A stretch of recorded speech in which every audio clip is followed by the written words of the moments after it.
The arrival of the silent fleet, the gift of stars. The morning Dr. Elena Vasquez watched humanity's independence die. The sky burned gold with promise. She stood on the observation deck of the International Space Station, her weathered hands pressed against the reinforced glass as ships the size of cities descended through Earth's atmosphere. The Zephyrian collective had arrived exactly as promised, their vessels gleaming like polished obsidian against the dawn. 5 years had passed since first contact. 5 years since the radio telescopes of Earth picked up that first transmission, beautiful and haunting in its mathematical perfection. The Zephyrians spoke of unity, of bringing primitive worlds into a greater galactic family. They offered technology that could end hunger, disease, even death itself. Humanity, desperate after decades of climate disasters and resource wars, had welcomed them with open arms. Elena remembered the celebrations. She remembered the hope in her daughter Sophia's eyes as she watched the first Zephyrian ambassador step onto the soil of Earth. The being was tall and graceful, its silver skin catching sunlight like metal, its large black eyes reflecting depths of ancient wisdom. It had spoken in perfect English, its voice melodic and reassuring. "We come not as conquerors, but as guides," the ambassador had said. "Your species shows great potential. We wish to nurture that potential, to help you take your place among the stars." The integration had been swift. Zephyrian medical centers sprouted in every major city, their crystal healing chambers curing cancers that had plagued humans for centuries. Energy towers provided limitless power, ending the global energy crisis overnight. Food synthesizers eliminated hunger. Crime rates plummeted as Zephyrian peacekeepers maintained order with gentle efficiency. Earth flourished like never before. But Elena had always been too curious for her own good. Even as humanity celebrated its golden age, she noticed the small changes, the subtle restrictions, the gradual erosion of what made humans human. The price of paradise had started with the media. Harmful content was removed from broadcasts for the mental wellness of developing species. Human music was replaced with Zephyrian harmonies that supposedly promoted better brain function. Historical texts were edited to remove unnecessarily violent passages that might corrupt young minds. Art galleries were purged of works deemed emotionally disruptive. Elena watched from her position as liaison to the Zephyrian Science Division as humanity's culture was systematically sanitized. When she raised concerns, her Zephyrian supervisor, a being called Harmony of Purpose, would tilt its head with what might have been sympathy. "You cling to your primitive past, Dr. Vasquez," it would say in its melodic voice. "These aggressive tendencies your species displays are precisely why guidance is necessary. In time, you will understand that we act only out of love. Love." That was the word they always used. Everything was done out of love for humanity's potential. Elena's breaking point came the day they announced the Cultural Reformation Program. Children would be educated in Zephyrian learning centers, away from the limiting influences of human parents. Families would be restructured according to optimal psychological frameworks. Individual expression would be channeled through approved, creative outlets. That night, Elena broke protocol. She accessed restricted Zephyrian databases using credentials she'd memorized during her years of collaboration. What she found made her blood run cold. Humanity wasn't being uplifted. They were being prepared for cultural extinction. The Zephyrians called it harmonious integration, but the files revealed the truth. Across the galaxy, dozens of species had undergone the same process. Their unique cultures, their individual spirits, all absorbed into the collective's idea of perfect unity. What remained were hollow shells, efficient and productive, but no longer truly alive. The underground, Elena's hands shook as she copied the files to a hidden drive. She had to warn someone, but who could she trust? The human government had been dissolved months ago, replaced by Zephyrian administrators. Most people seemed genuinely happy with their new lives, sedated by comfort and false security. She thought of Captain Jake Morrison, a man she'd met during the early days of integration. He'd been a military advisor then, helping coordinate Earth's defense networks with Zephyrian systems. But Jake had been forced into early retirement when the need for human military forces was deemed obsolete. She'd heard rumors that he was asking too many questions, expressing too much skepticism about their beneficent overlords. Elena found Jake in a dive bar in what used to be downtown Denver, nursing a synthetic beer that tasted exactly like the real thing but somehow felt wrong in all the ways that mattered. His gray hair was longer now, his face marked by lines that spoke of sleepless nights and growing anger. "Dr. Vasquez," he said as she slid into the booth across from him.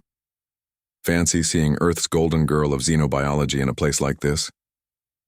"We need to talk," Elena said quietly. "Somewhere private." Jake's eyes sharpened. He'd been waiting for this conversation for months. They met that night in an abandoned subway tunnel, one of the few places Elena was certain Zephyrian surveillance couldn't reach. The tunnels had been sealed off during the infrastructure upgrades, deemed unnecessary, in a world where matter transporters could move citizens instantly across continents. "They're not uplifting us," Elena said without preamble, handing Jake the datapad. "They're erasing us, one generation at a time." Jake read in silence, his jaw tightening with each file. When he finished, he looked up at Elena with eyes that burned with barely contained fury. "How many others know? I don't know. Maybe none. People see what they want to see, and the Zephyrians give them exactly that. Then we make them see." Jake's voice carried the authority of a man who'd led soldiers into impossible battles. "We wake them up." Over the following weeks, they built their network carefully.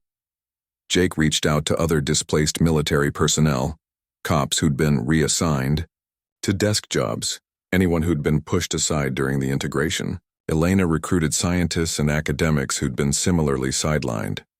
They found journalists whose questions had become too pointed, artists whose work had been deemed too disruptive. The resistance grew slowly, cautiously. They communicated through dead drops and coded messages hidden in approved entertainment feeds. They met in forgotten basements and abandoned buildings, places where the omnipresent Zephyrian sensors couldn't penetrate. One of their most valuable recruits was a 17-year-old named Kai Chen, a hacker who'd been caught trying to break into Zephyrian educational databases. Instead of turning him over to the peacekeepers, Jake had seen potential in the kid's defiant eyes. "They want to put me in a re-education program," Kai had said during his first meeting with the group. Said, "I have antisocial tendencies that need correction. All because I asked why we can't learn about human history anymore." "What did you find when you hacked their system?" Elena asked. Kai grinned, an expression that was all youthful rebellion and burning intelligence. "Enough to make them nervous. Their whole network runs on quantum encryption, but it's based on predictable patterns. They think we're too primitive to understand their tech, but we're the species that went from inventing flight to landing on the moon in 66 years. We adapt fast. The first strike, their first operation, was small but symbolic. A Zephyrian cultural center in former New York was hosting an exhibit on harmonious living, showcasing how human art could be improved through collective guidance. The resistance infiltrated the building and replaced every piece with works from Earth's banned archives.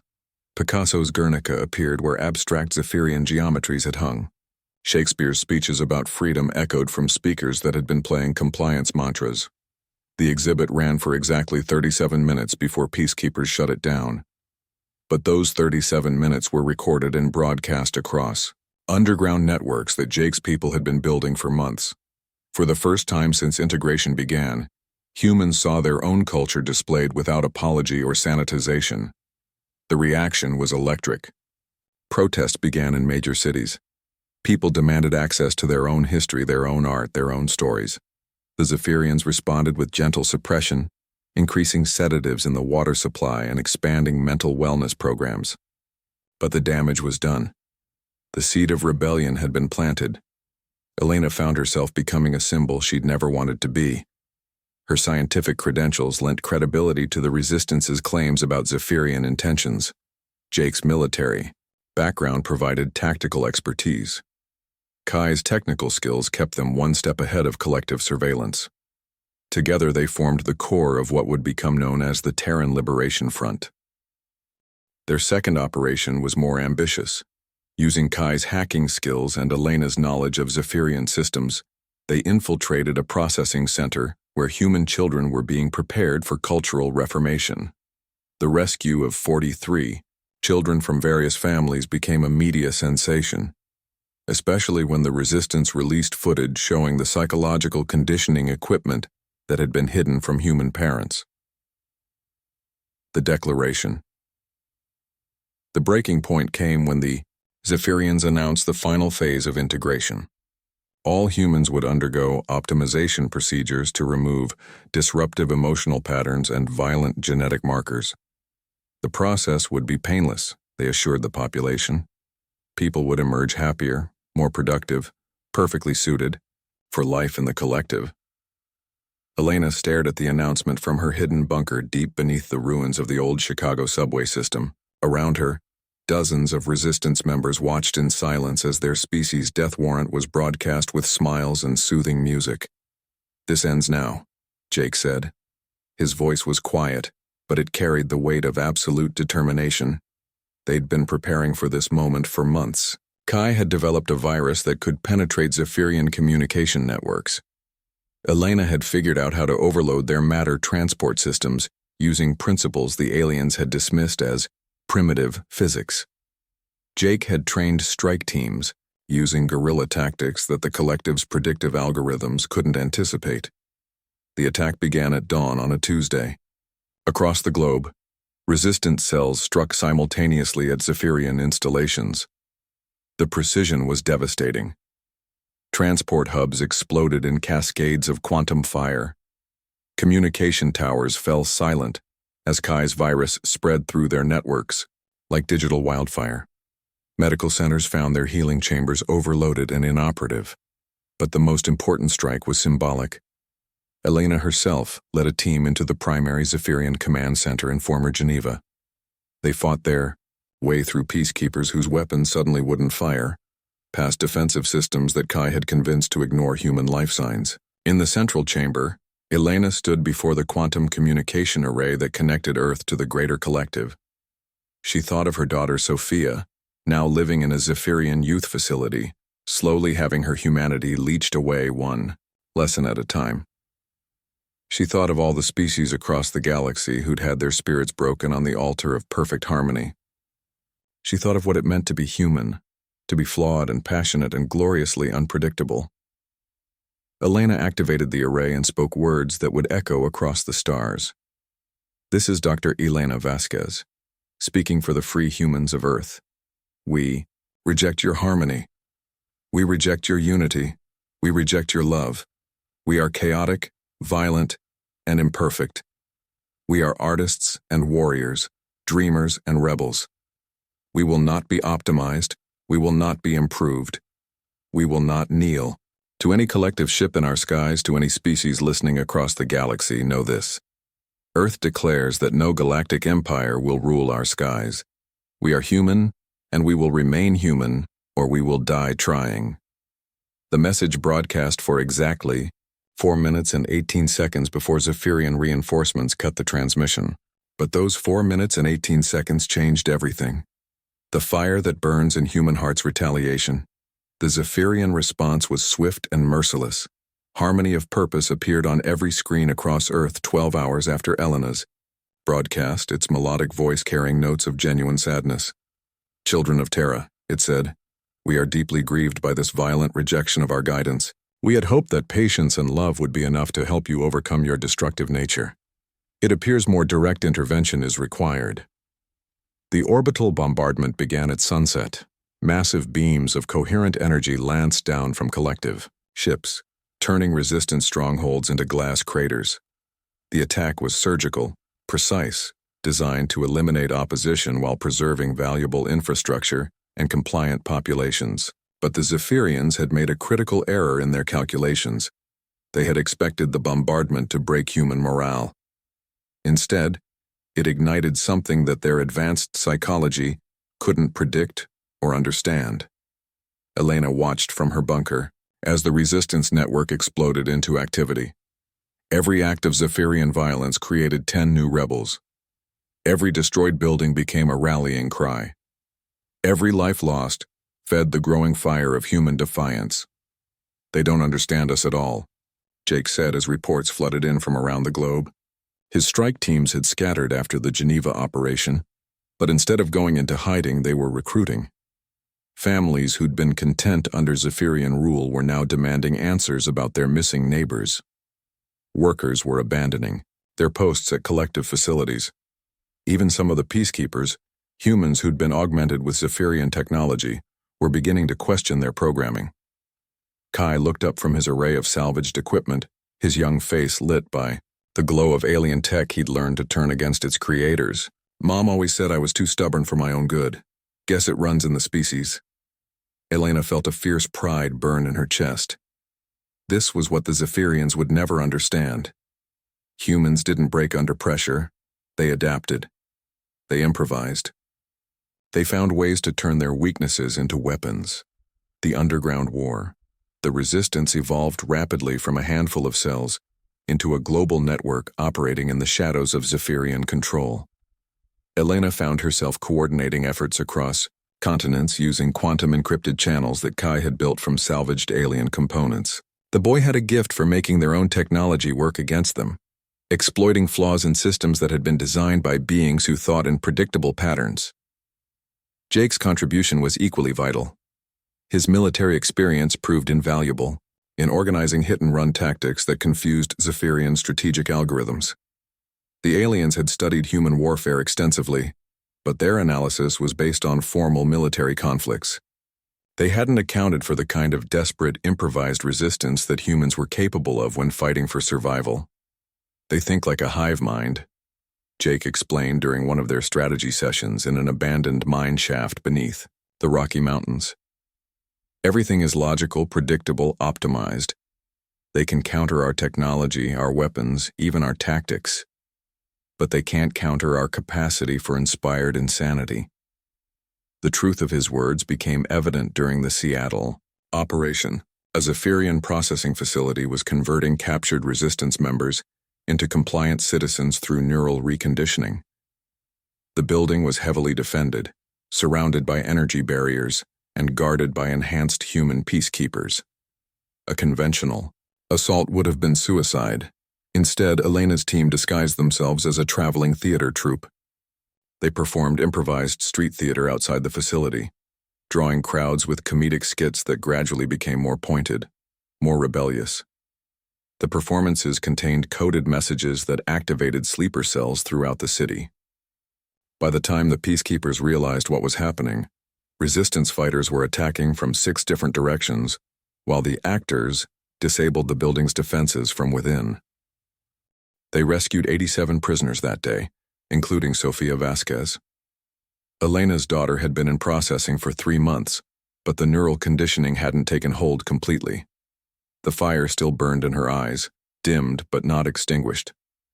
"I knew you'd come, Mom," Sofia whispered as they escaped through the city's abandoned subway tunnels.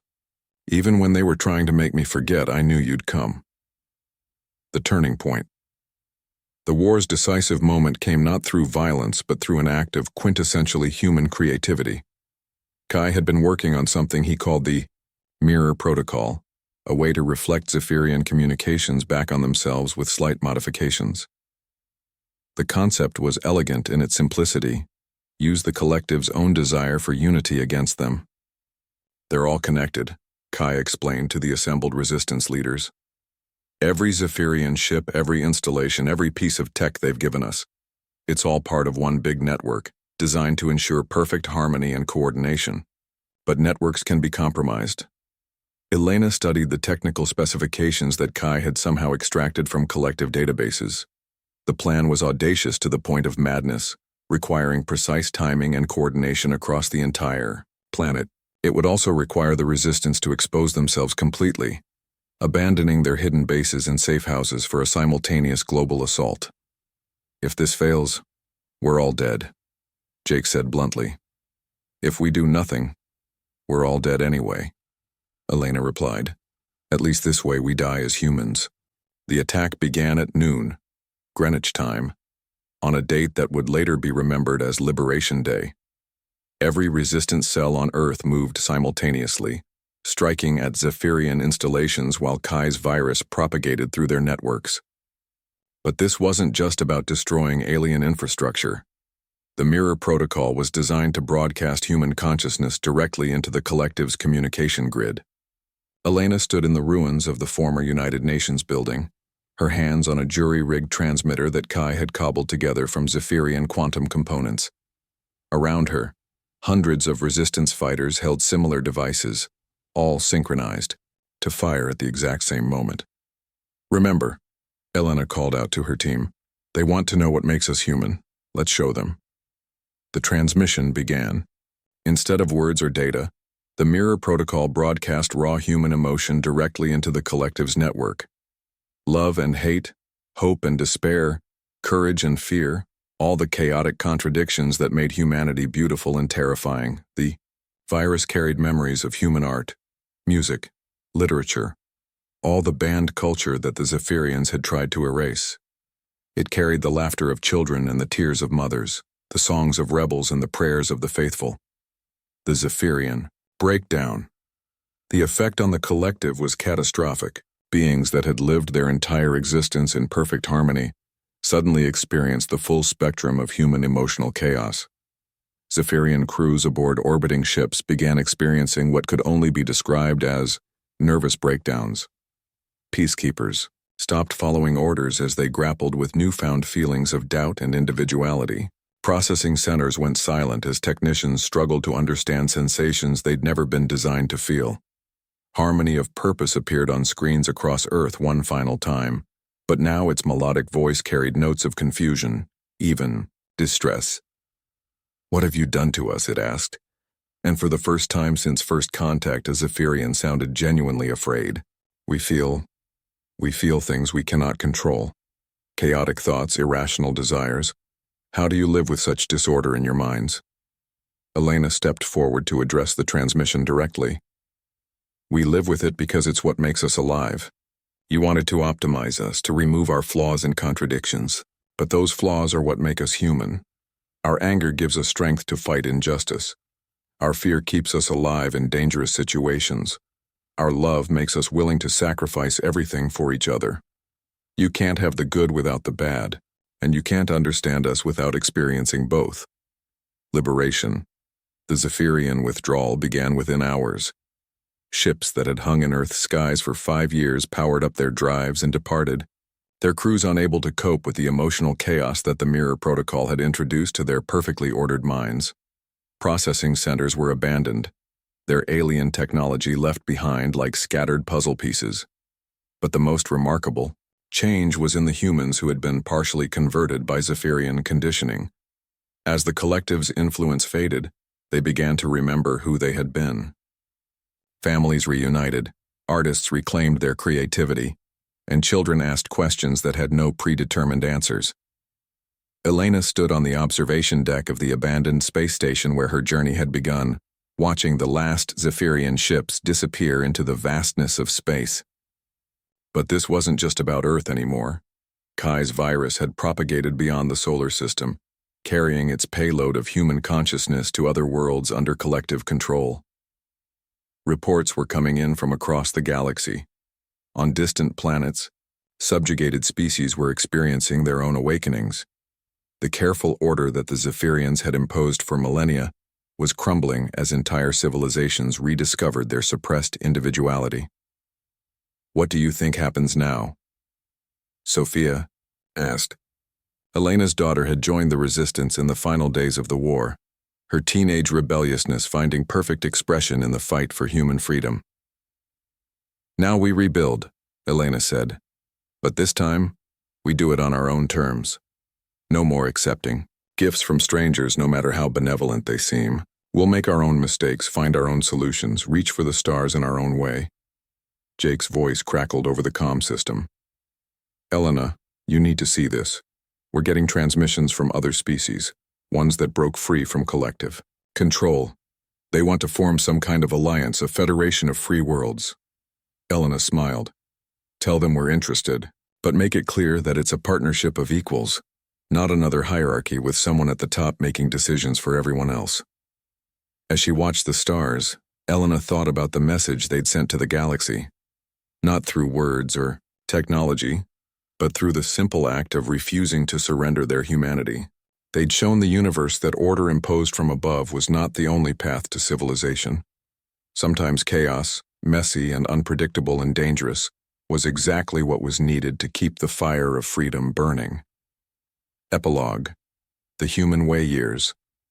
Later, historians would debate the exact moment when the tide turned in humanity's favor. Some pointed to Elena's first broadcast, others to the Mirror Protocol, still others to the countless small acts of defiance that had kept hope alive during the darkest days. But Elena knew the truth. The war had been won the moment the first human looked up at those alien ships and said, "No." Not because humanity was stronger or smarter or more advanced, but because they refused to let anyone else define what they should become. The galaxy was a more chaotic place now, full of species learning to be free after millennia of imposed harmony. It was messier, louder, more dangerous than the collective sterile order. But it was also more alive, more creative, more gloriously unpredictable. And at the center of it all, spinning through space on a small blue planet, humanity continued to do what it had always done best: adapt, survive, and refuse to kneel to anyone who claimed to know better how they should live their lives. The stars might fall silent, but the human heart would always find a way to sing its own defiant song.